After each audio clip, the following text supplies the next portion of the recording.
दोस्तों आपने देखा भी कि किस तरह से जो इंडिया अलायंस है उन लोगों के द्वारा किस तरह से 10-12 जो भारत में प्रचलित जो मीडिया थी, प्रचलित जो टीवी चैनल थे, उन पर जाने के लिए उन लोगों ने मतलब एक तरीके से देखा जाए कि उस चैनल को उन लोगों ने बाइकआउट किया और अपने किसी भी प्रतिनिधि को वहाँ पर जाने के लिए मना किया और ये बोला गया कि वहाँ पर कोई नहीं जाएगा, उनके टीवी चैनल शो में कोई नहीं जा सकता है। तो आप सोच रहे हैं कि किस तरह से उन लोगों के द्वारा ऐसा किया जाता है और किस तरह से उन लोग अपने आप को वहाँ पर न भेजा करके अपने आप को क्या साबित करना चाहते हैं। लेकिन आप देखिए कि किस तरह से बहुत सारे ऐसे न्यूज आते हैं जिसमें कि कोई भी एक आपने सुना था कि पेशाब कांड जो हुआ था, जिसमें एक आदिवासी लड़के के ऊपर किसी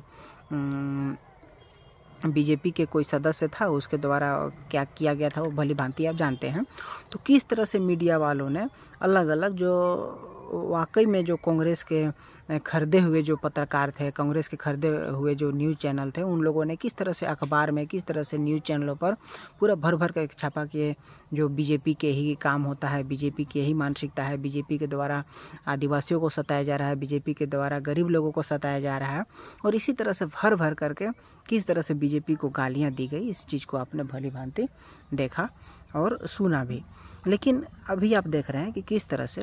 अलग अलग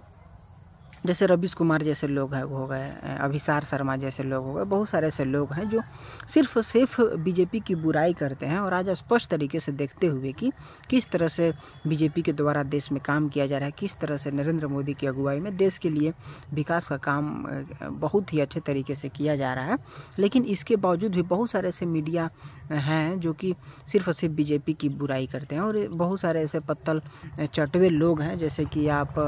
अनुराग ओझा को देख सकते हैं, मोहित शर्मा को देख सकते हैं। उनके नज़र में सड़क छाप जो अखिलेश यादव जैसे लोग हैं, जो वर्षों से जो लूटते चले आ रहे हैं देश को, उसे कांग्रेस के लोग हैं, पप्पू जैसा मंदबुद्धि व्यक्ति भी, उसके लिए देश मतलब उसके नज़र में देश के लिए बहुत ही अच्छा है। लेकिन आज जो नरेंद्र मोदी के द्वारा देश में कार्य किए जा रहे हैं, उस चीज़ को वो कभी नहीं मानता और कभी नहीं बोलता कि हाँ वाकई में जो देश में काम हो रहा है, नरेंद्र मोदी की अगुवाई में जो देश का आज उद्धार हो रहा है, किस तरह से उनके दिव्य दृष्टि से किस तरह से उन्होंने अपने देश में गड़ी गड़ी चीज़ों को और भी अनगिनत ऐसे कारनामे किए जो कि वाकई में देश के लिए बहुत ही ज़रूरी था और उस चीज़ को प्रधानमंत्री ने किया। लेकिन इसके बावजूद भी कभी भी ऐसे पत्तल चटवे लोगों के द्वारा एक शब्द भी उनके तारीफ में कोई भी बात नहीं निकला। तो सोचिए कि किस तरह से अभी उन लोगों के द्वारा ऐसा साबित किया जा रहा है, पता नहीं अपने आप को क्या वो लोग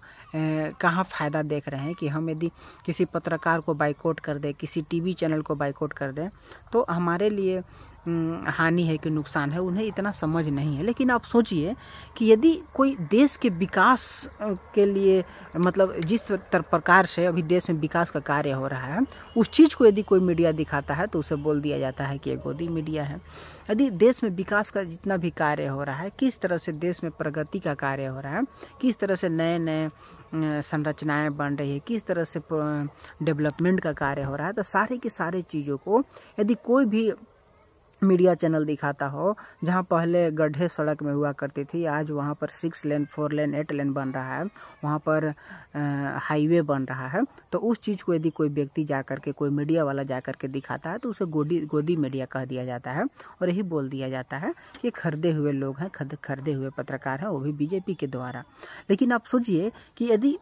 आप 20 साल पहले कहीं गए होते, 2010-12 में कहीं गए होते, तो वहाँ का नज़ारा कुछ और था। लेकिन आज जब से भारत में देश में नरेंद्र मोदी की सरकार बनी है, तब से वहाँ का नज़ारा जब बदल रहा है और कोई पत्रकार यदि जा कर के कंपेयर करता है कि आज से 10-12 साल पहले की स्थिति क्या थी और आज की स्थिति क्या हो गई है, तो वहाँ पर भी उन कांग्रेसियों के द्वारा, उन चमचों के द्वारा वैसे लोगों को गोदी मीडिया कह दिया जाता है और यही बोला जाता है कि यह खरीदा हुआ पत्रकार है, वो भी मोदी के द्वारा, बीजेपी के द्वारा।